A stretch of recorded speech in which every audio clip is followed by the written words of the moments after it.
Hey everyone, I am Yvette Lloyd, host of Life Her podcast.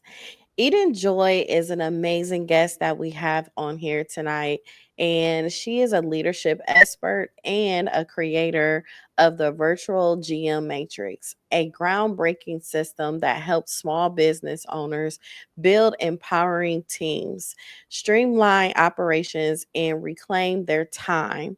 With over 20 years of management experience, is basically transforming the way businesses operate by replacing traditional management with a collaborative, accountability, and driven model. You guys, I welcome you, Eden Lovejoy. Hi, Eden. How are you?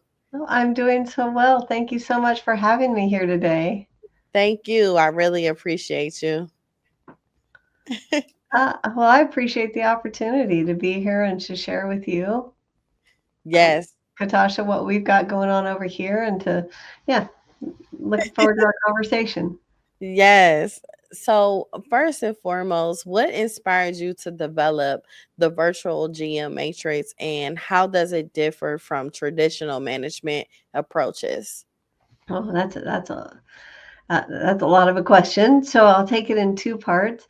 Um, since I was a young woman, I knew that I wanted to work with small business leadership. Like I've been drawn to that model of business operations, and I've been in management for many years. But I always knew, even before I went into college, I knew that I wanted to not just work with one company at a time, but to be able to impact and serve a broad base of businesses. So, through my career, I always had that in the back of my mind. And as a young professional, of course, I worked in hands-on in leadership positions, but I always had that entrepreneurial drive, right? What can I do on my own? What can I do different? And how can I reach more people? So I stepped out on my own in 2010 and really thought about, so I'm a general manager by craft and inclination. I have that skill set, and it was always a question like, what do I do in a company that makes a difference with the team? And so from there, over the last 14 years, I've been sort of proving the method and proving the model about the pieces that need to be in place in order to replace me as a manager. So what's different about the virtual GM is, up until now, owners have always had two ideas. One idea is I have to run it myself and manage everything myself, and I have to do that until I get to a place where I'm big enough to hire somebody that's like a general manager to run the team for me. So Mm, the virtual GM is an option number three, that with the existing team, we build in the specific functions of general management through the team so that we can have, it's a more diversified leadership model, but it's ideal for companies that are, small to mid-size, that have a need for that leadership skill set, but don't have the need or a budget for a full-time general manager. wow. So, can you explain how business owners can go from managing their own business and to working with it? Absolutely. Yeah, and I appreciate that you said with it, because since the 80s we've been telling business owners, you should don't work in your business, work on your business. And Right. I always like to say, people don't want to be worked on, they want to be worked with. So Yeah. it is absolutely a mindset shift. And um, the practice is to first to decide that you want to do this, that you want to work with the team that's there and build those skill sets in order, the self-reinforcing skills and tools to be able to trust the team to run the company when you're out or away or on vacation, in the same way that you would. And so the virtual GM matrix has 10 specific steps that we take to implement this new strategy. And they start at the front end with, the standard steps, but so important and often overlooked, of building intentional culture through mission and values and setting a vision.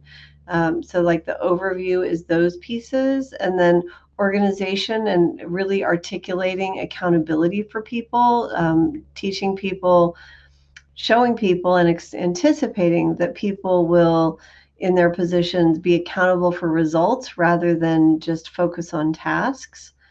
And then there's ways that we work with the team to keep them looking forward, to be looking ahead always to growth and improvement, while building a dashboard. Anyways, I'm going to go through all 10 steps in a short form, but there's a system. I understand. So, could you please tell me, like, what are the core components of the virtual GM matrix and how do they promote team ownership and accountability? So the foundational piece is the cultural framework of mission, vision, and values. And that's really those pieces. A mission is why we're here. The values are our agreement on how we're going to behave while we're working together. And the Mhm. vision is where we're going. And those three, when clearly articulated, communicated, and brought to life, do a couple of things. One is we start working with the team from a perspective of reaching their heart and their minds and their emotions rather than just their tasks and skill set, right? So we get buy-in. Two is we begin to hire to that cultural framework. And so people who are working for us are inspired by our mission and our values, and they want to, when they have that inspiration, they're going to lean in more fully.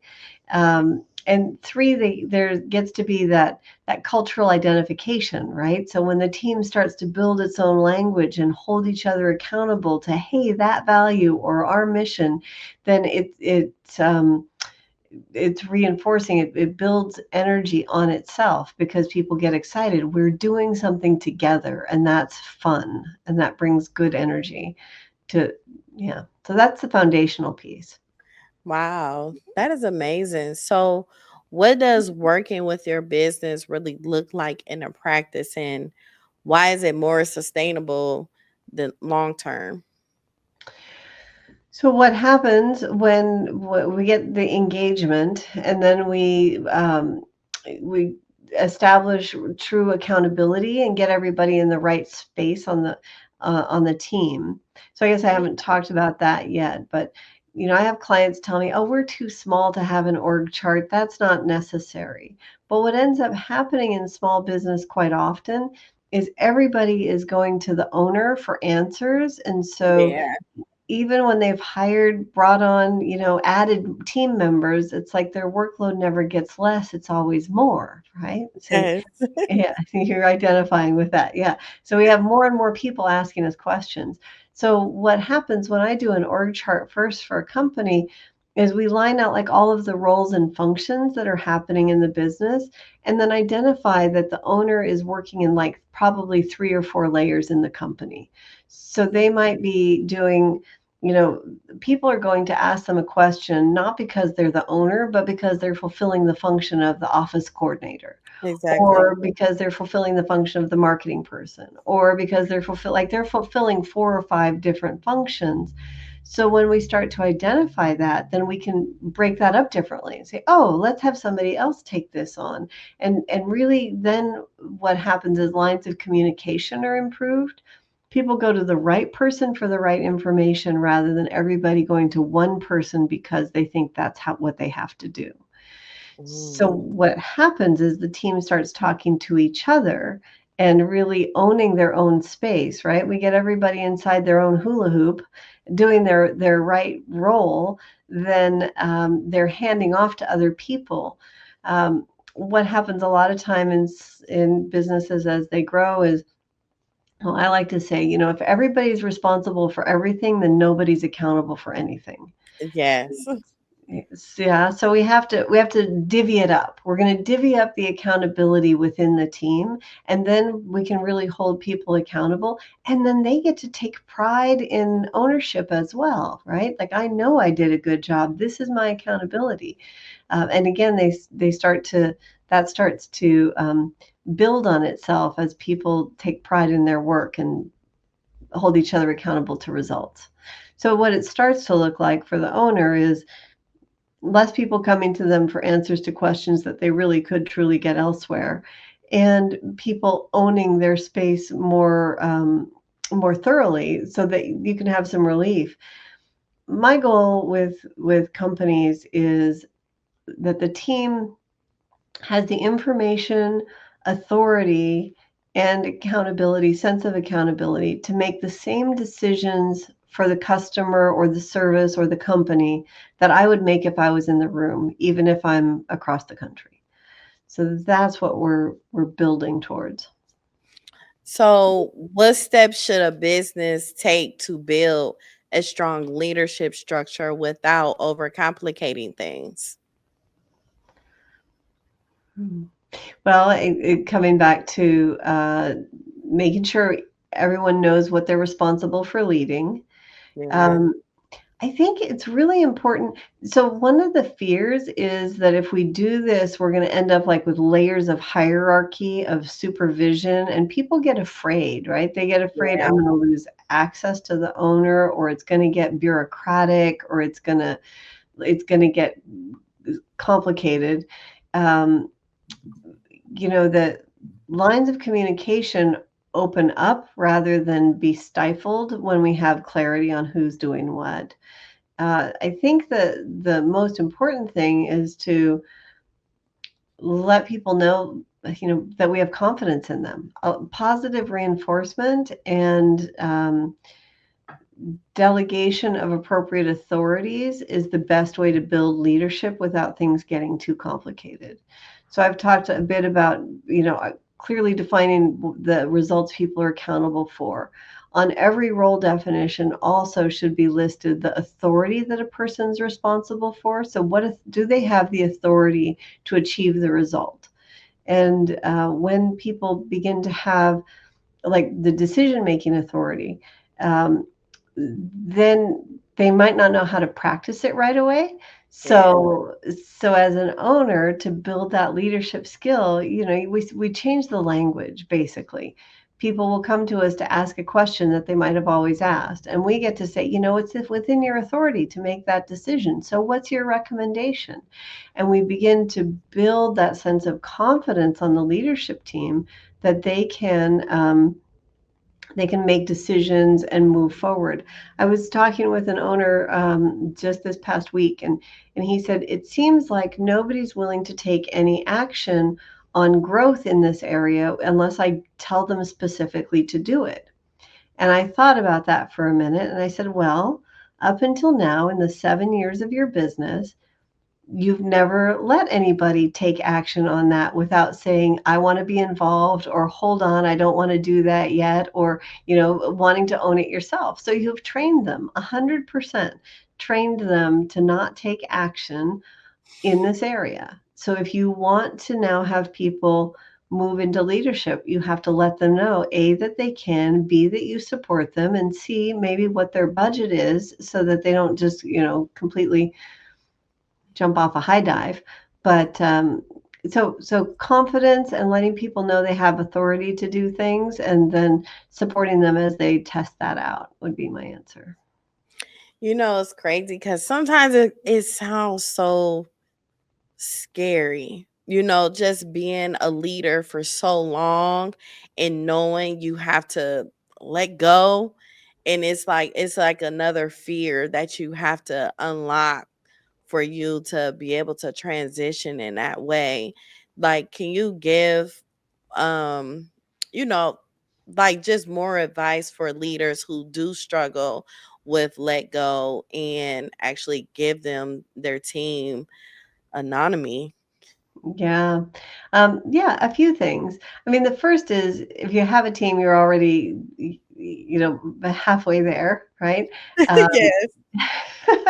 I mean, before I hired my first employee, I had a mentor say to me, if you can stand to have the work done to 80% of how you would do it, then you can have employees or a team. And if you can't, like if you have to have everything done exactly the way that you would do it to 100% of the time, then you just should stay a solopreneur, because you have to create space for other people to bring in their contribution. Like we can have the result quality need not be compromised, but it has to be, it might not necessarily look exactly the way it would look like if I did it, right? So that's one, is to remember that. Um, Two is to I mean, I think it's sort of a little bit of a carrot and a stick, right? Like if we want to grow, we have to be able to let go. Otherwise, we're going to limit the size of our business to what we can directly supervise, manage, or do. And I don't think that most people go into business to be working all the time. I mean, that's that classic joke, right? Of entrepreneurs, the only people who would quit a 40-hour-a-week job so they can work 80. I mean, this kind of the thing, but It it's not is. really that funny when you've been working 80 hours a week for a couple of years or however long. Yeah. So, in order to achieve your dreams, it's a necessity, right? I have to be willing to let go. So, how do I lessen that fear? On the practical side, it's um, I tell people all the time, delegation is not abandonment. Mm. So you build in a feedback loops, and there's a couple of different ways to do that. First, I don't have people on my team that I don't trust, because if I don't trust you, then you shouldn't be on my team. And I trust that people are here to do a good job. They care about what I'm up to. I'm building from a foundation of trust, or I need to find different people, right? Because I want to have people on my team that I trust. Um, Secondly, um, oh gosh, I had a thought. Where was I headed?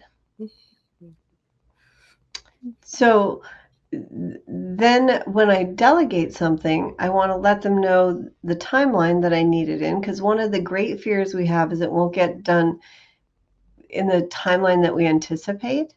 But a lot of times leaders will give somebody a task and say, as soon as possible. And as soon as possible is a setup for failure, because then you're not setting clear priorities, right? If I say I need this by Tuesday next week, then people know what the priority is for that. If I say as soon as possible and there's 4 other projects, it might not happen for 3 weeks, and then I'm going to be upset. So owning the communication to delegate clearly is a way to assist with that fear, because then we have check-in points. Are we on track to meet the timeline? So setting timelines is a piece. And then the third piece is building a dashboard of feedback, right? I need to be able to know what's going on in my company with from a distance, right? I need to be able to well, when I'm in an office building and I have team members, I personally like to sit by the front desk. I can hear what's going on the phone. I can hear the tone of the conversation. I can hear if somebody's upset. So I want to replace that. If I'm going to be farther away, I need to replace that with, what streams am I following? What dashboard am I reading? What key performance indicators am I observing?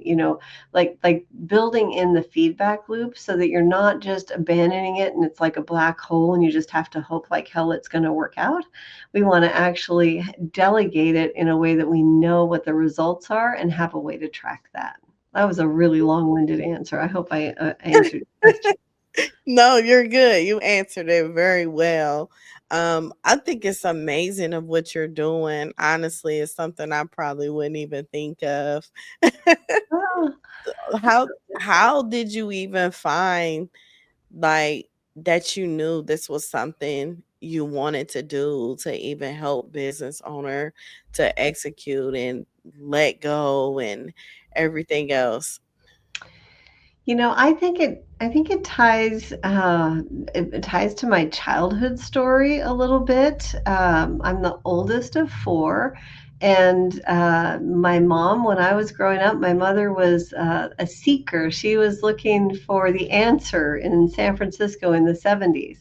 And so what that meant for us was that things were changing all the time. A lot of different worldviews, a lot of different schools, a lot of different houses, a lot of change. And as I reflect on it today, it looks a lot like a business owner who's like, let's try this, let's try that, let's try these, right? And the team is like, okay, okay, okay, okay. We're like all the new ideas, right? It's all Right. these new ideas, and you get exhausted by it. So years ago, I realized that a part of what I really love to do is to help the owner achieve their dream, but and also support the team in having like a sense of clarity and structure. So I think I come by it honestly from my childhood experience. But when I was, before I went to college, I was impetuous youth. I moved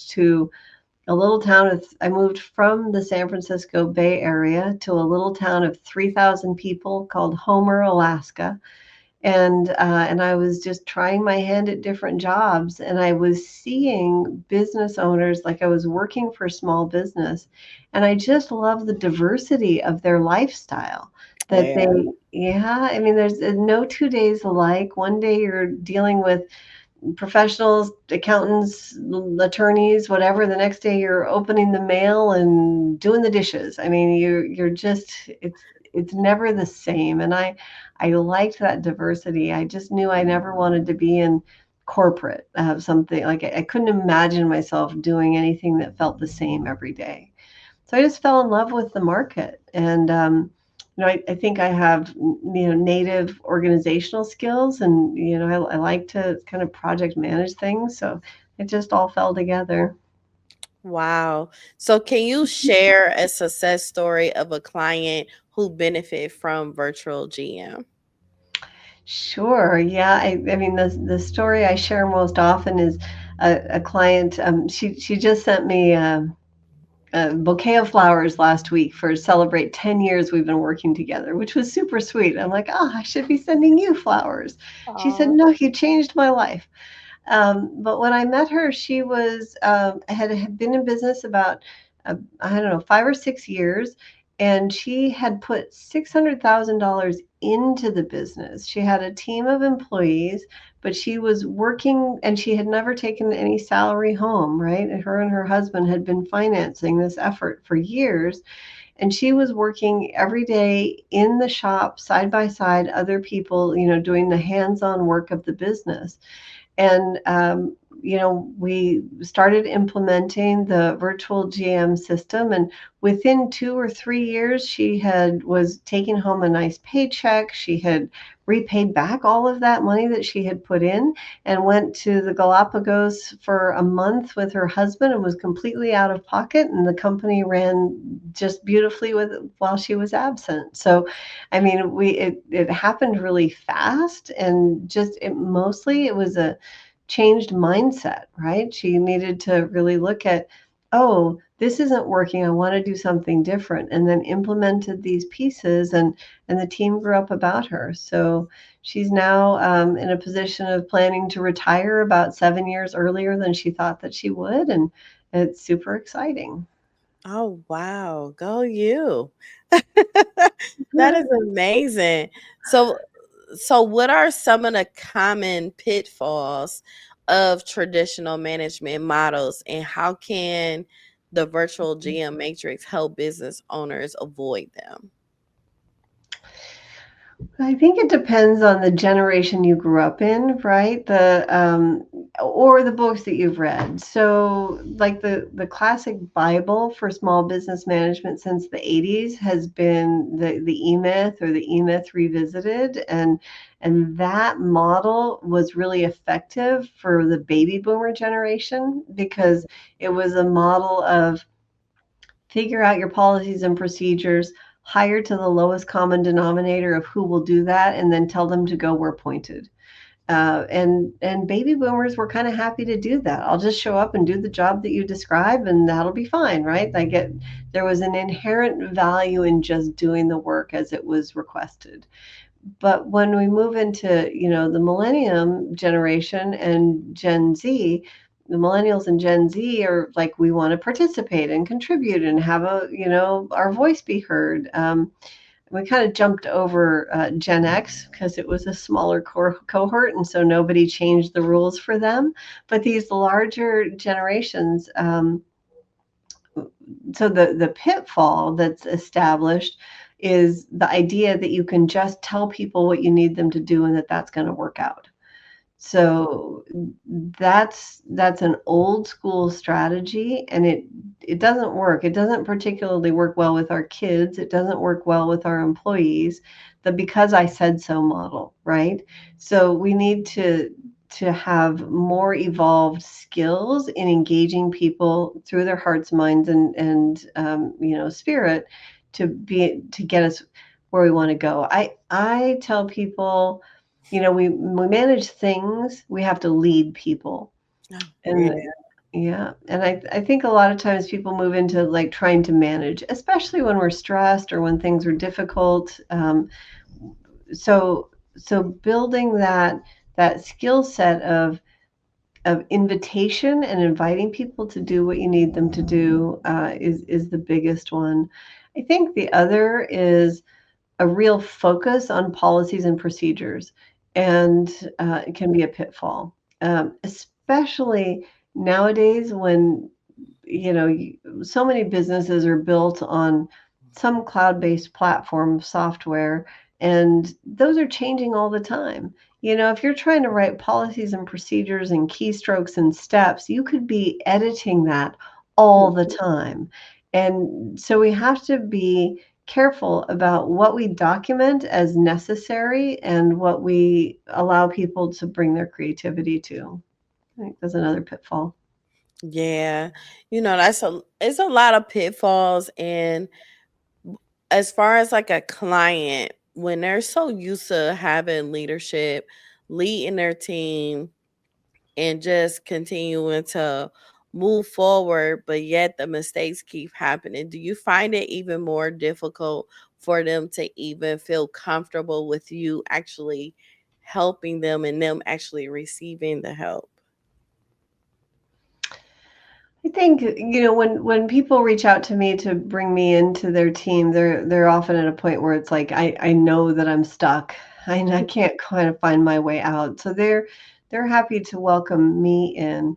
In terms of like the team being, a lot of times they might look at it like, oh, it's just the next new idea, right? Whatever she's Right. up to is the next new idea. That sarcasm or that resistance. I just like to address it up front, and we'll have a team conversation that says, up until now, this has been your experience. And I realize I can only have that conversation really once, right? This up until now, and now we're going to try something new. And so I find that people are open, especially if there's change fatigue in the team, or there's, people have sort of given up or, frustrated or whatever those pain points are. We can, just talk about, okay, let's get that all out on the table. And now let's look at what we want to do next. And so we're going to start a fresh chapter. And when we position it that way, I find that people get on board. Mm, that's really nice because I know me, I will have a hard time at first.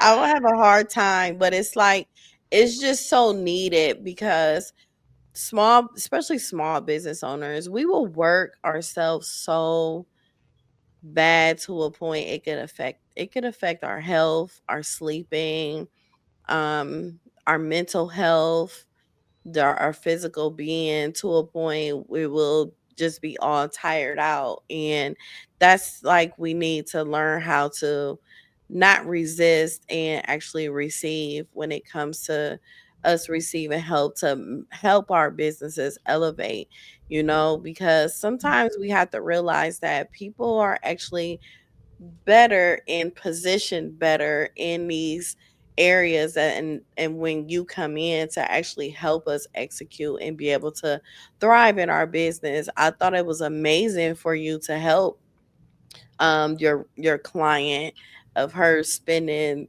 600,000 plus dollars on her company, and now she's able to travel and feel free. And that's the freedom that a lot of small business owners need to have. And but it takes individuals like you to actually for us to get through it. So I really appreciate you for even just sharing so much and helping other business owners to be able to execute and feel that freedom and feel that peace instead of just letting your business basically kill you daily. Well, and thank you so much for that. I think one of the things that's true is that like general or operations management, it is a skill set. And one of the things like I've observed over the years is business owners are happy to hire a bookkeeper because they know they don't have that skill set, or happy to hire a marketing company because they understand they don't have that skill set. But when it comes to operations, they're like, I should be able to figure it out. Isn't that my job? Yeah. Isn't that my job as an owner is to figure out operations? And my answer is no. As an owner, your job is to be the visionary, the inspiration, the driving energy, the person, maybe the rainmaker, to be doing what you love to do that brought you into the industry that you're in.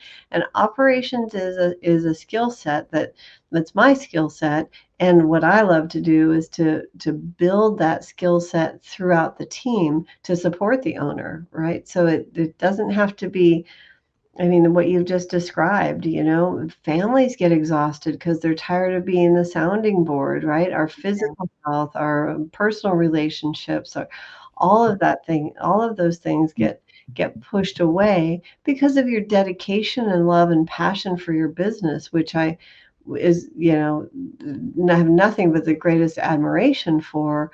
But it should work the other way, right? Nobody went into business to be giving away their whole life to other people. You went into business for freedom and to be of service to the most people possible, I think. And so we got to flip the story, right? Flip the story Yeah, and support the owner. we definitely do. And that's where you come in at.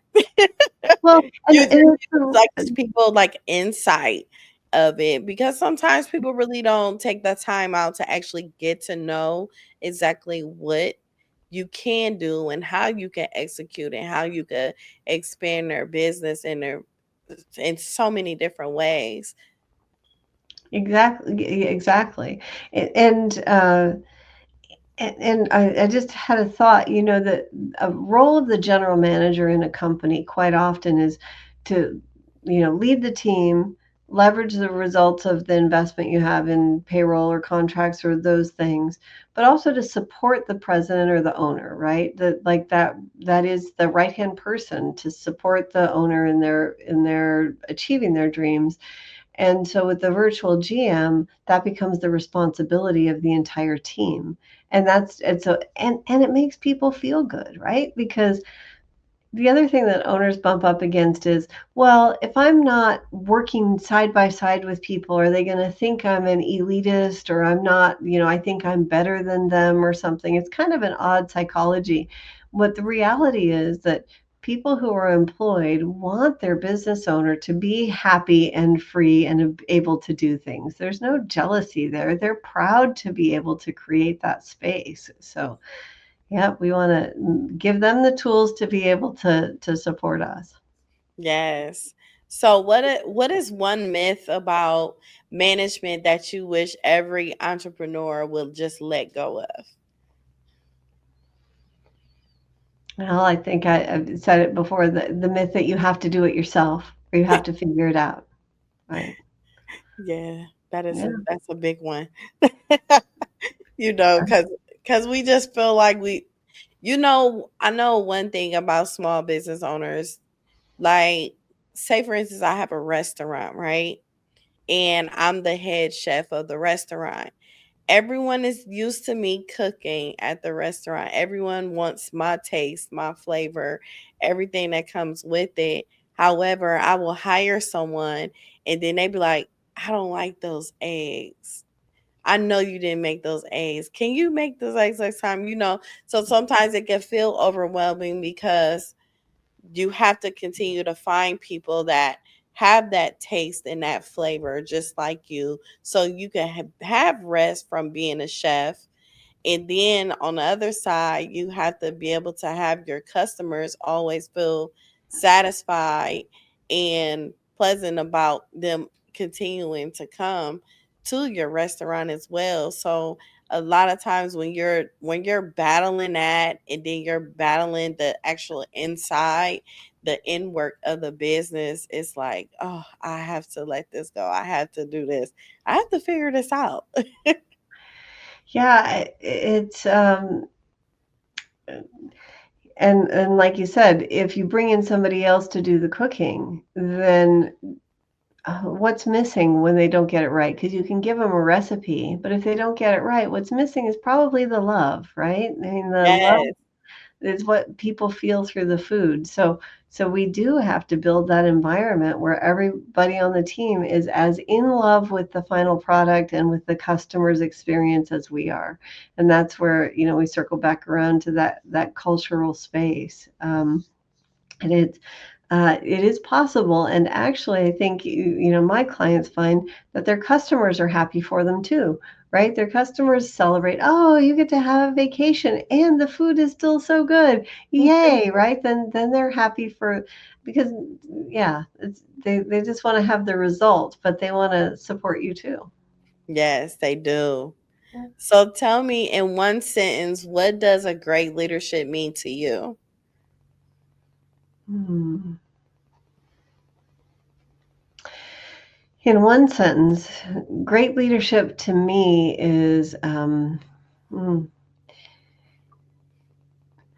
for me it's about being clear with people and transparent with people so that they know what I'm up to and where we're going, and then inviting people to join me, recognizing if their answer is no, they're not a fit, and that's okay, and like building my team.